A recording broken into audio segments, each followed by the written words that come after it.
What up, YouTube? It's your man, Beefy Big Guns. Yo, let's go. We got another day in the duck marsh. We're gonna do it. We're gonna give her hell one more time. People are shooting early. I better get this camera set up. Let's go.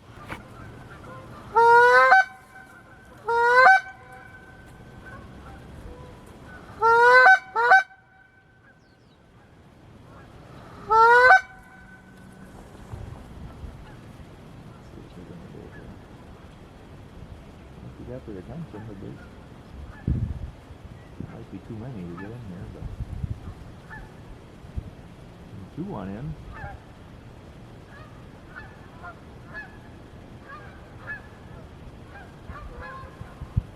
Oh boy.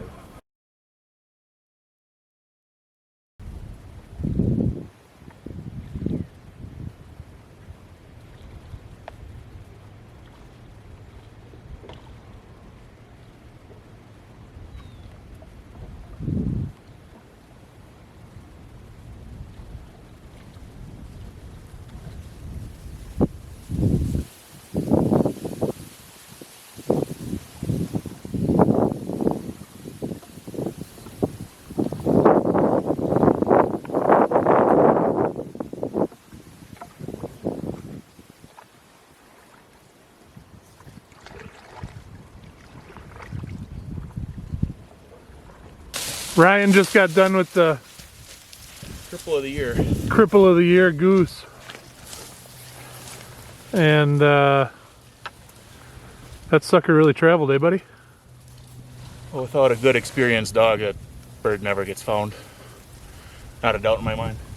You can take that to the bank.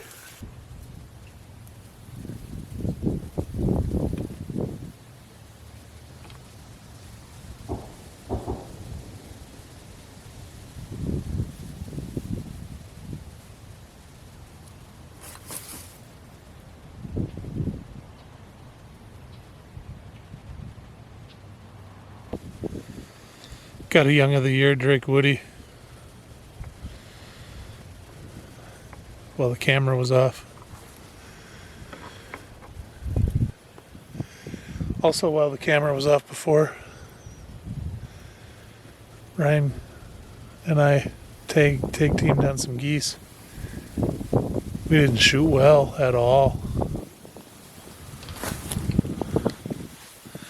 And actually, they had to go on a wild goose chase to get that sucker. Sounds like I'm gonna get the bird out of it all. Ryan thinks I shot it. It's cool. Take it. Could have shot better. Could have shot better. I'll show you what those geese did. I was hunkered in on the tree here. They came out and circled over this way and then came right down over to here and started carving along this tree line right in front of us here, and we ended up trying to shoot them right about here. Check it out, squad. You man. Just got on all fours. Made a scoop around. Made a sneak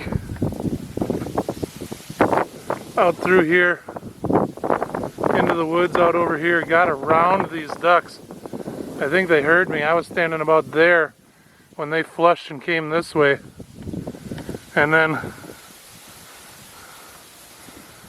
big old Drake wood duck. One of the last few around. I am very happy to have that old boy. Let me tell you what. That's a good one for some soup. That's a good one for the barbecue. That's a good one for the smoker.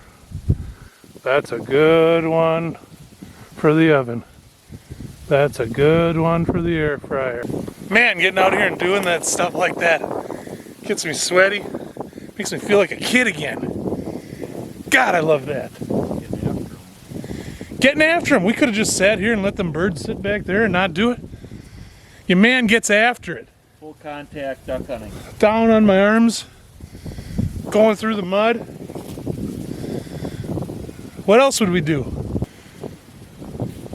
As soon as I'm not willing or able to do something like that, because I want the birds. I want the birds. As soon as I can't pull that off physically or get myself the motivation to do it, that's when I should be done hunting. It wasn't that hard. It took 10 minutes. It was fun in the end. And oh, by the way, having a perfectly silhouetted wood duck getting up into the sun and watching a huge puff of feathers come out of it after my first shot. If that don't light your fire, your wood's wet. Damn tootin'. Man, that got me fired up. Felt good to get after one like that. I haven't done that in a minute. Alright, YouTube, so look. Not the biggest banger hunt you're ever gonna have. 2 Drake wood ducks and 1 big Canada goose. That's the meat for my family for the week. We don't have to live off of this. We choose to live off of this. But this right here represents enough protein for us for the week. And if you telling me that I wasted a Saturday morning by coming out and getting after some birds and putting a bunch of meat on the table for the week, I'd tell you to take a long walk off a short pier. Not in my world, boy. Anyway, yeah, we out here. That's 100%. Woo! Good hunt. I am ready for a hearty meal. It's raining out. Let's see, like a few weeks back, my wife made a biscuits and gravy breakfast that I was like, nah, because it was all store-bought food. And then I got to thinking, like, hey, this is actually pretty good if we just threw a little We Out Here style into it. It needed, like, more meatiness to it, and it needed more depth to the flavor, I'm going to say. I think throwing some cubed up goose breast in there is going to be just the ticket for that. I don't know. I'm craving it, so I'm going for it. We're doing goose, biscuits, and gravy. It's not a huge embellishment on a Pillsbury recipe. We're going to be putting some fluffy grand biscuits on this thing. Like, are you kidding me? This is so off target for me. But that's how I taught myself how to cook. I loved watching Sandra Lee, Semi-Homemade. She ended up being like a real cooking inspiration to me. That's how I taught myself how to cook. If we can start taking these things that we both crave it, and infusing other cool things into it from the garden or from, hunting or fishing or whatever, then that feels like we're winning. It feels like we're like taking some back off of it being just like cheap food or whatever. Anyway, let's get to the recipe. That's a pound of sausage, breakfast sausage, that came in a tube that I'm now browning up. Semi-home making stuff is real. I'm going to cube up that goose. I'm going to get that sausage out of there, and then this is going to go in to brown up.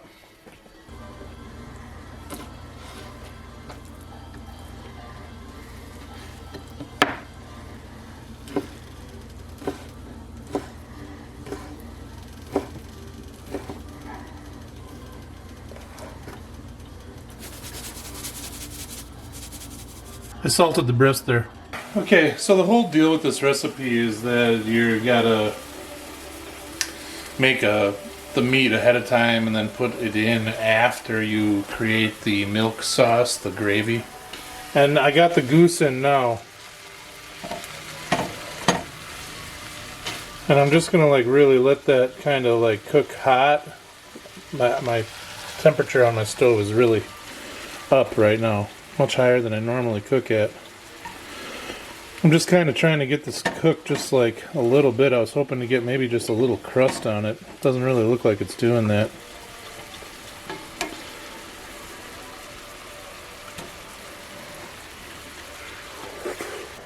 So a little tough.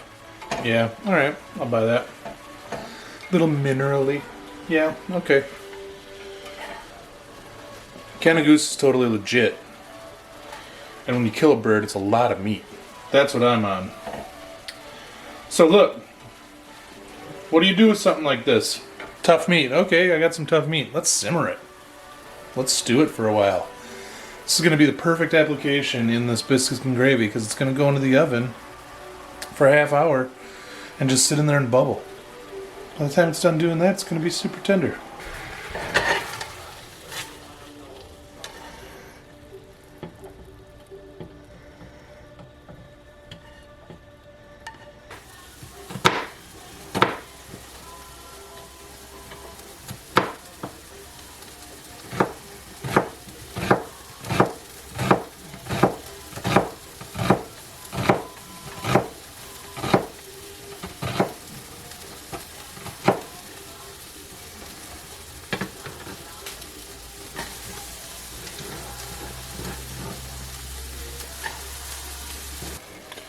Alright, all I did was dice up an onion and throw it in. And now I'm just kind of I threw some water in too. I didn't have any stock right away. But it's going to make stock because those goose drippings are in there and those sausage drippings are still in there. And you can see that starting to happen. I just want these onions to cook down a little bit. My wife doesn't want the onions in there. I know that for a fact. Well, I shouldn't say I know that for a fact. I suspect my wife doesn't want the onions in this dish, so I'm going to really cook them down. But it needs it for the depth of flavor, it really does. When those are done, they'll go onto the stacking pile, and then we'll start making the gravy in there. We are using the same pan the whole time here. That's 3.5 cups of milk. I also have this half pint of heavy cream I'm throwing in there. It's going to be rich, and I'm cool with that. We're going to make that into a roux. I'm going to add some flour into that. Additionally, at this point, I'm going to throw some garlic into that and let it kind of like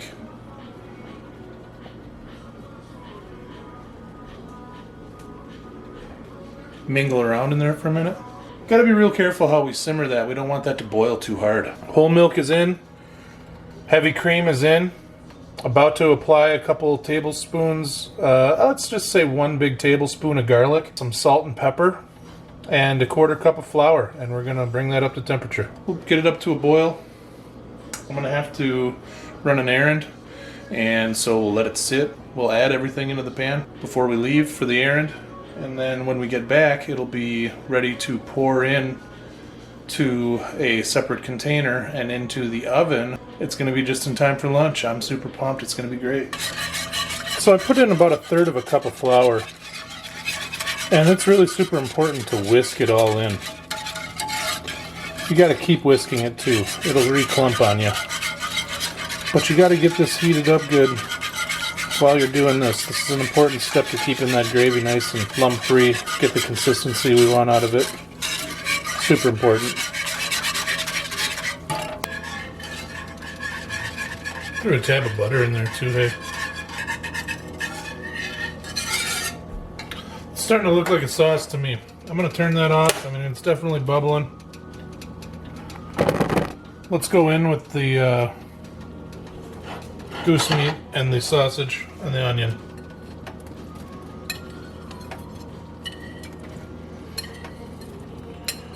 We're going to cool this stuff down right away. As one part of what's good about this. Another part that's good about this is we're going to start poaching that goose right away to get that to kind of tenderize a little bit more, which I do think is needed. I mean, it was a little tough, I'm not going to lie about it, but we know how to fix stuff like that. Time and lower heat fixes stuff like that. That's why barbecue is good. The burner, oh shit. Frick, I did not mean to do that. The burner's off. There's a lip there. Get that all incorporated.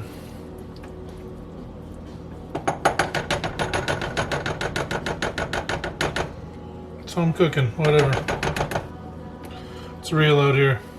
Alright. There's the gravy. With the garlic, with the onion, with the goose, with the sausage, with the heavy cream. I'd add some herbs to it. Sounds good. I'm just gonna let that mangle for a while. I gotta run an errand.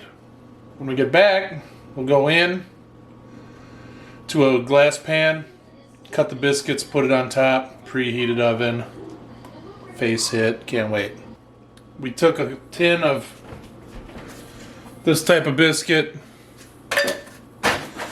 ate them, but semi-homemade this episode. Put those in on top of the gravy. 350 until the rolls get browned up. I ended up running that in the oven at 350 for like 45 minutes. I like a little bit more of a crisp on the bread anyway. Here's what it looks like. I pulled apart a tasty chunk here. Bread, goose, sausage, all in the same bite. Let's get this face hit in. I know this is going to be good. It's going to be really good too.